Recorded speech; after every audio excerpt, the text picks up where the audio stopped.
TS EAMCET phase 1 seat allotment results వచ్చేశాయి. మీ సీటుని ఖరారు చేసుకోవడానికి కొన్ని ముఖ్యమైన పనులు చేయాలి. ఏమీ మిస్ అవ్వకుండా ఉండటానికి వాటి గురించి ఇప్పుడు చూద్దాం. ముందుగా అఫీషియల్ వెబ్సైట్కి వెళ్ళండి. అక్కడ మీ ROC form number, hall ticket, password మరియు డేట్ ఆఫ్ బర్త్ ఉపయోగించి లాగిన్ అవ్వండి. కాండిడేట్ పోర్టల్ నుండి మీ ప్రొవిజనల్ అలాట్మెంట్ లెటర్ని డౌన్లోడ్ చేసుకోండి.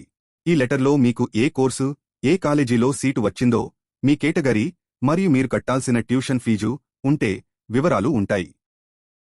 ఆ తర్వాత అలాట్మెంట్ ఆర్డర్ అనే దానిపై క్లిక్ చేయండి. ఆ తర్వాత పే ట్యూషన్ ఫీ ఆన్లైన్ అనే దానిపై క్లిక్ చేయండి. మీ అలాట్మెంట్ లెటర్లో ట్యూషన్ ఫీజు, కట్టాల్సిన అమౌంట్ 0 ఫీజు అని కాకుండా ఉంటే డెడ్లైన్ లోపల క్రెడిట్ కార్డ్, డెబిట్ కార్డ్ లేదా నెట్ బ్యాంకింగ్ ద్వారా ఆన్లైన్లో కట్టేయండి. మీరు ఫీజు కట్టిన తర్వాత సెల్ఫ్ రిపోర్టింగ్ సిస్టమ్ పైన క్లిక్ చేయండి. అక్కడ మీ వివరాలతో పాటు ఆర్డర్ ఐడి కనిపిస్తుంది. ఆర్డర్ ఐడి నంబర్ను సరిచూసుకుని సబ్మిట్ బటన్ నొక్కండి. అప్పుడు జాయినింగ్ రిపోర్ట్ కనిపిస్తుంది. మీ జాయినింగ్ రిపోర్ట్, దీన్నే సెల్ఫ్ రిపోర్టింగ్ అని కూడా అంటారు, ప్రింటౌట్ తీసుకోండి. అందులో మీ వివరాలు, హాల్ టికెట్ నంబర్, ర్యాంక్, మీ పేరు, నాన్నగారి పేరు, అలాగే మీకు అలాట్ అయిన కాలేజీ, బ్రాంచ్, అడ్మిషన్ నంబర్ అన్నీ కనిపిస్తాయి. మీరు కట్టిన డబ్బుల స్టేటస్ చూడాలంటే view joining report, fee payment transaction report అనే దానిపై క్లిక్ చేస్తే కట్టిన డబ్బుల వివరాలు స్క్రీన్పై కనిపిస్తాయి. View fee payment transaction details పైన క్లిక్ చేయండి. అప్పుడు మీరు కట్టిన ప్రాసెసింగ్ ఫీజు మరియు ట్యూషన్ ఫీజుతో సహా అన్ని ట్రాన్సాక్షన్ల వివరాలు స్క్రీన్పై కనిపిస్తాయి. ఆ తర్వాత అవసరమైన డాక్యుమెంట్స్ సేకరించి ప్రింట్ చేసుకోండి. సెల్ఫ్ రిపోర్టింగ్ చేశాక ఈ కింది డాక్యుమెంట్లను సేకరించి ప్రింట్ తీసుకోండి. Provisional allotment letter, tuition fee చెల్లింపు రసీదు, మీరు ఫీజు కట్టి ఉంటే, అడ్మిషన్ నంబర్, జాయినింగ్ రిపోర్ట్. వీటిని చాలా జాగ్రత్తగా ఉంచుకోండి. కాలేజీలో ఫిజికల్గా రిపోర్ట్ చేసేటప్పుడు ఇవి తప్పకుండా అవసరం అవుతాయి.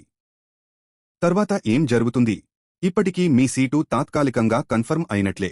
ఒకవేళ మీరు ఫేజ్ 2లో ఇంకా మంచి సీటు కోసం ప్రయత్నించాలనుకున్నా ఈ స్టెప్స్ అన్నీ పూర్తి చేయాల్సిందే. ఉదాహరణకు, మీరు ఫీజు కట్టడం తప్పనిసరి. ఆ తర్వాత మీరు సెకండ్ ఫేజ్కి వెళ్లాలనుకుంటే, అందులో మీకు ఇంకా మంచి కాలేజీ వస్తే ఫేజ్ 1లో కట్టిన ఫీజు మీ ఫేజ్ 2 కాలేజీ ఫీజుకు అడ్జస్ట్ అవుతుంది. గుర్తుంచుకోండి, ఈ ఆన్లైన్ ప్రక్రియ కేవలం తాత్కాలికమే. ఫైనల్ తర్వాత ఫేజ్లు అయ్యాక మీ అడ్మిషన్ను పూర్తి చేయడానికి అన్ని డాక్యుమెంట్లతో మీరు ఫిజికల్గా మీకు అలాట్ అయిన కాలేజీకి వెళ్లి రిపోర్ట్ చేయాలి. ట్యూషన్ ఫీజు కట్టడం, సెల్ఫ్ రిపోర్టింగ్ చేయడం, ఈ 2 పనులకు ఉన్న చివరి తేదీని అస్సలు మిస్ కావద్దు. మీరు ఆ చివరి రోజులోపు ఈ 2 స్టెప్స్ పూర్తి చేయకపోతే మీ సీటు ఆటోమేటిక్గా క్యాన్సిల్ అయిపోతుంది. ఫీజు కట్టేటప్పుడు మీ సొంత అకౌంట్ లేదా మీ అమ్మానాన్నల అకౌంట్ నుంచే కట్టండి. అప్పుడే ఏమైనా డబ్బులు తిరిగి రావాల్సి వస్తే అవి నేరుగా మీకే వస్తాయి.